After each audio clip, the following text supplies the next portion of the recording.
राज्यात इतर परिस्थिती बघितली तर राज्यामध्ये सांगायचं झालं तर म्हणजे सातारा, सांगली, सोलापूर, कोल्हापूर, पुणे, नगर, जिल्हा संगमनेर, त्याच्यानंतर पंढरपूर या भागामध्ये मात्र 12 तारखेपासून तिकडला पावसाचा जोर ओसरणार आहे म्हणून हा अंदाज लक्षात घ्यायचा।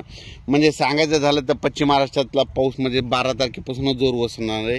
उगा तुरळक ठिकाणी सरी येऊ शकतात म्हणून ही अंदाज लक्षात घ्यायचा।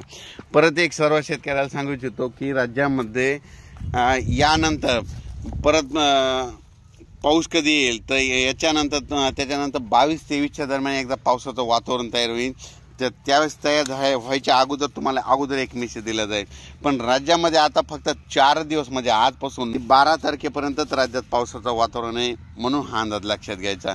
आणि 13च्या नंतर राज्यातला बराचसा पावसाचा जोर ओसरणार आहे। जे मोठा पाऊस होत होता ते कमी होणार आहे। फक्त पाऊस पडणार आहे, कसं पडणार आहे तुम्हाला सांगतो। राज्यामध्ये काही भागामध्ये ज्या ठिकाणी स्थानिक वातावरण तयार होऊन म्हणजे दुपार 2:30-3 वाजेपर्यंत कडक ऊन पडणार आणि दुपारच्याला एक मोठा ढग येणार, अर्धा एक तासाचा पाऊस पडणार म्हणून हा अंदाज लक्षात घ्यायचा। पण राज्यात असा जास्त मोठा पाऊस नाही, फक्त जास्त मोठा पाऊस पडणार आहे फक्त ह्या 5-6 जिल्ह्यामध्ये।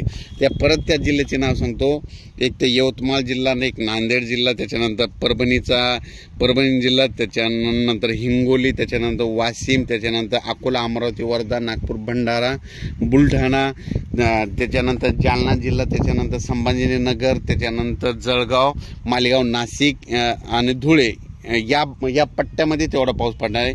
आणि परत एक सांगू इच्छितो, आता हे जास्त पाऊस आपल्या महाराष्ट्रातला कमी होण्याचं कारण काय झालं आहे की आता पाऊस जास्त उत्तर प्रदेशमध्ये जास्त आहे। म्हणजे उत्तर प्रदेशमध्ये कोटा, झाशीगड तिकडे अतिवृष्टी होणार आहे।